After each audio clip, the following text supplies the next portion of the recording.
اب بعض مومنین یہ سوال کرتے ہیں اور بالخصوص نوجوان کہ قبلہ بیان فرمائیں کہ ماہ مبارک رمضان میں کم سے کم ہم کیا کریں، کم سے کم ہمیں کیا کرنا چاہیے، اور پھر یہ بتائیں کہ ہمیں زیادہ سے زیادہ کیا کرنا چاہیے. دیکھیں کم سے کم ویسے تو انسان کو پوچھنا نہیں چاہیے، جتنا زیادہ سے زیادہ ہو سکتا ہے اتنا انجام دینے کی کوشش کرنی چاہیے، لیکن اس کی آخری حد کیا ہے کہ اتنا تو ہم ضرور انجام دیں. تو بہت آسان سا اس کا جواب یہ ہے کہ اس ماہ رمضان کے اندر کم از کم انسان واجب روزہ رکھے، واجب نماز پڑھے، واجب نفقہ دے اور واجبات پر عمل کرے، محرمات سے بچے. یہ کم سے کم ہے. اور بعض لوگوں کے لیے کم سے کم بھی بڑا مشکل ہو جاتا ہے. وہ نادر شاہ کا ظاہراً یہ واقعہ ہے کہ مرزا شیرازی کی خدمت میں آئے، کیونکہ نادر شاہ اپنے زمانے کا بادشاہ، مرزا شیرازی اپنے زمانے کے مجتہد. بادشاہ نے سب سے بڑے مجتہد کو بلایا اور کہا کہ دیکھیں مفتی صاحب، بات یہ ہے کہ اگر میں روزہ رکھوں گا نا تو ہو سکتا ہے کہ میں بھوک کی وجہ سے اپنا ذہنی توازن کھو بیٹھوں اور کسی بے گناہ آدمی کو بھی سولی پر چڑھا دوں. تو کیا اس وجہ سے مجھ پر سے روزہ ساقط ہو جائے گا؟ کیونکہ اگر میرا پیٹ خالی ہوگا تو ہو سکتا ہے کہ میں صحیح فیصلہ نہ کر سکوں، لیکن اگر روزے سے نہیں ہوں گا، ٹھیک ہوں گا، اشاش بشاش ہوں گا تو صحیح طریقے سے فیصلہ کر سکوں گا. مرزا شیرازی نے جب بادشاہ کی یہ بات سنی تو گھبرائے نہیں، بڑا خوبصورت انداز میں فتویٰ بیان کیا اور کیا قیمتی جواب دیا ہے. فرمانے لگے بادشاہ سلامت، حکم روزہ تو حکم الہی ہے، لیکن ہاں آپ جو حاکم بنے ہوئے ہیں وہ آپ حاکم الہی نہیں ہیں.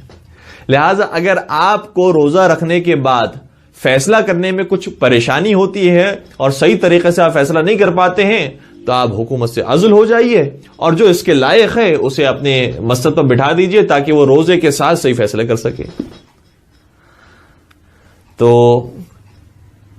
روزہ تو نہیں چھوڑا جا سکتا، روزہ واجب ہے، روزہ رکھنا ضروری ہے، سوائے ان افراد کی جن کا ذکر قرآن کریم نے خود کیا ہے کہ اگر وہ مریض ہو گئے ہیں یا سفر کے اندر ہیں یا مریضی بھی مختلف انداز کی ہے تو ان پر سے روزہ ساقط ہے، اور بعض کے احکامات بھی مختلف ہیں. البتہ سبھی کو روزے کی قضا کرنی ہے اگر ان کے پاس توانائی حاصل ہو جاتی ہے.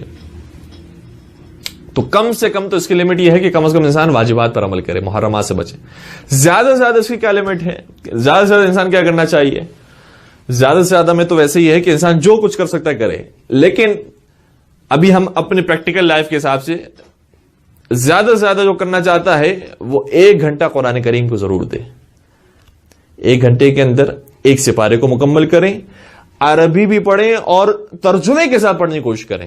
قرآن کریم کا حکم ہے افلا یتدبرون افلا تعقلون، کیا تم عقل سے کام نہیں لیتے؟ کیا تم تفکر سے کام نہیں لیتے؟ کیا تم تدبر سے کام نہیں لیتے؟ تو قرآن کریم نے اس سے زیادہ اور کیا واضح انداز ہوگا کہ بیان کرے کہ بھائی تم سوچ سمجھ کر قرآن کریم پڑھو. اور شاید معاشرے کے اندر جو برائیاں ہو رہی ہیں، خدا نخواستہ قاریان قرآن کی طرف سے، حافظان قرآن کی طرف سے یا مولوی حضرات کی طرف سے، اس میں سب سے اہم وجہ یہی ہے کہ سبھی کو قرآن بڑا یاد ہے لیکن قرآن کا میسج کیا ہے وہ کسی کو نہیں معلوم. تو میسج انسان کو سمجھ میں آ رہا ہو کہ قرآن کریم ہمیں کیا پیغام دے رہا ہے. انشاءاللہ قرآن کریم کو ترجمے کے ساتھ اور اگر ہلکی سی تفسیر بھی انسان پڑھ سکے تو 1 گھنٹہ کم از کم قرآن کریم کو دیں تو ہم انشاءاللہ ماہ رمضان کے فیوز کو حاصل کر سکیں گے. 1 گھنٹہ قرآن کریم کو دیجیے، 1 گھنٹہ کم از کم مجلس کو دیجیے یا درس کو دیجیے، اور 1 گھنٹہ یا یہ کہنا چاہیے کہ کچھ وقت انسان افطار کروانے میں یا صدقہ نکالنے میں کچھ اپنے پیسوں کو خرچ کرے، کیونکہ صدقہ نکالنے کی بہت فضیلت اس ماہ مبارک رمضان میں بیان ہوئی ہے. اور پھر پورے ماہ رمضان کا ایک عمل تو ہے جو انسان کو ضرور انجام دینا چاہیے. وہ کون سا عمل ہے؟ کہ چہرے پر ہمیشہ مسکراہٹ ہو، چہرہ کم از کم اشاش بشاش ہو. لوگ ہمیں دیکھ کر یہ فوراً سے نہ کہتے ہیں کہ اسے روزہ لگ رہا ہے. روزہ ہمیں لگنا نہیں چاہیے، روزہ ہمیں اتر جانا چاہیے، رچ بس جانا چاہیے. تو الحمدللہ ہمارا روزہ اگر ہمیں لگ بھی رہا ہو تو اس کا اثر کسی دوسرے کو نہ لگنا چاہیے. روزہ اس طریقے سے رکھے کہ انسان صرف شکم کا روزہ نہ ہو بلکہ اس کے چہرے کا بھی روزہ ہو اور چہرے کے اوپر مسکراہٹ ہو. تاکہ لوگ محسوس کر سکے کہ ہاں واقعی اس نے بندگی کا حق ادا کیا ہے. اور یہ بھی ائمہ علیہ السلام کی روایات کے اندر ملتا ہے کہ تبسم کا، کسی شخص کا تبسم کرنا اور مسکرانا کسی مؤمن کے لیے، مؤمن کے سامنے، یہ بھی صدقہ ہے. باقاعدہ روایت کا جملہ یہ ہے. تو ویسے اگر کوئی صدقہ نہیں نکال سکتا تو کم از کم مسکرا کر ماہ رمضان میں صدقہ دے. گھر والوں کے سامنے بالخصوص، چونکہ کوارنٹائن کی وجہ سے اور کورونا وائرس کی وجہ سے جو انسان گھروں کے اندر محسوس ہو گئے ہیں، تو گھروں کا ماحول ایسا بنا دیں کہ گویا جنت کا ماحول ہو. مسکرا کر گفتگو کریں، اور انشاءاللہ ہم مسکرا کر گفتگو کریں گے تو سامنے والے بھی اسی طریقے سے مسکرا کر جواب دیں گے. تو یہ ایک اہم نقطہ ہے. اور پھر اس کے علاوہ ظاہر سی بات ہے کہ وہ افراد جو گھر کے اندر محصور ہو گئے ہیں اور اب گھر سے باہر جانے کا تو بہانہ نہیں ہے، اور گھر سے باہر تو جا کر کام نہیں کر سکتے ہیں، اور گھر کے اندر ہی رہنا ہے، تو گھر کے اندر ایسے رہیں کہ سارے گھر والے خوش ہو جائیں. یعنی گھر والوں کے ساتھ کام کرنے والے ہوں، بچوں کو وقت دینے والے ہوں، گھر والی کو وقت دینے والے ہوں، ماں باپ کو وقت دینے والے ہوں، جو بھی گھر کے اندر افراد ہیں ان کی مدد کرنے والے ہوں. ساتھ سرکار حضرت امام موسیٰ کاظم علیہ السلام ارشاد فرماتے ہیں اللہم صلی علی محمد وآل محمد وعجل فرجہم. ارشاد فرماتے ہیں کہ ان اللہ تعالی لیبغض العبد النوام، پروردگار پسند نہیں کرتا ہے اس بندے کو کہ جو سو کر اپنا وقت گزار دیتا ہے. تو صحیح ہے، ماہ رمضان میں سونا بھی پروردگار نے عبادت قرار دیا ہے، لیکن اسی عبادت کو انسان انجام نہ دے، بلکہ بہت ساری دیگر اور عبادتیں ہیں کہ جس کا ثواب بہت زیادہ بیان ہوا ہے.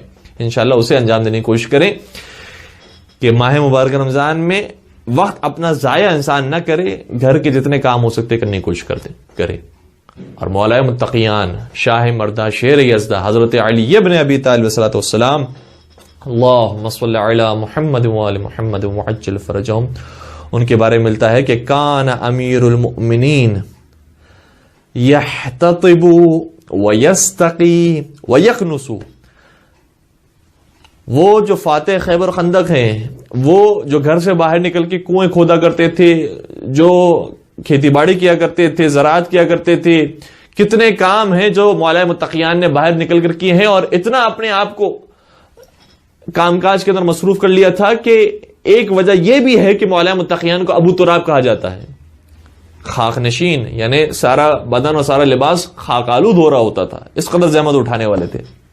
لیکن وہی علی مرتضیٰ جو جنگوں کے اندر ان کے مقابلے کا کوئی نہیں تھا، وہی جب گھر کے اندر آتے تھے تو روایت کا جملہ یہ ہے کہ گھر کی صفائی بھی کیا کرتے تھے.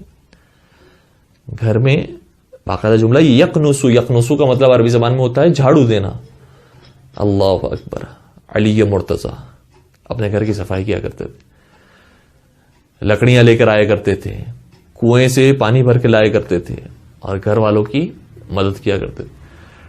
تو انسان اس بات پر اترائے نہیں کہ بھئی ہم تو مرد ہیں، ہم گھر کے کام کیوں کریں. جو شاہ مرداں ہیں وہ بھی گھر کے کام کیا کرتے تھے. اور ایک مرتبہ نبی اکرم حضرت محمد مصطفیٰ صلی اللہ علیہ وآلہ وسلم نے اللہم صلی علی محمد وآل محمد وعجل فرجہم، مولا متقیان کو دیکھا کہ ایک طرف حضرت فاطمہ زہرا سلام علیہا پتیلی کے پاس یا دیگ کے پاس بیٹھی ہیں، اور دوسری طرف حضرت علی مرتضیٰ شاہ مردہ دال صاف کر رہے ہیں، دال کو پانی سے دھو رہے ہیں اور اس کی صفائی کر رہے ہیں تاکہ حضرت زہرا کو دیں اور کھانا تیار ہو سکے. جب نبی اکرم کی نگاہ ان دونوں ہستیوں پر پڑی، حضرت زہرا پر بھی اور حضرت علی مرتضیٰ پر بھی، تو حضرت زہرا کا تو کام ہی تھا گھر کا، اور وہ گھر کے کام انجام دیا کرتی تھی. اور خود شہزادی فرماتی ہے کہ مجھے اس سے زیادہ خوشی نہیں ملی جب نبی اکرم کی زبانی میں نے سنا کہ میرے لیے گھر کی ذمہ داریاں ہیں. تو عورت کو چاہیے کہ گھر کے سارے کام کرے، لیکن اگر مرد بھی عورت کے ساتھ شامل ہو رہا ہے تو نبی اکرم نے کیا ارشاد فرمایا؟ ایسی حدیث ارشاد فرمائی ہے کہ انسان کے تصور سے خارج ہے. فرمایا کہ اے علی، مدد کرتا ہے گھر کے کاموں کے اندر تو پروردگار اسے 1000 سال کی عبادتوں کا ثواب دیتا ہے کہ جس کے اندر انسان نے ہزاروں نمازیں پڑھی ہوں اور ہزاروں روزے رکھے ہوں.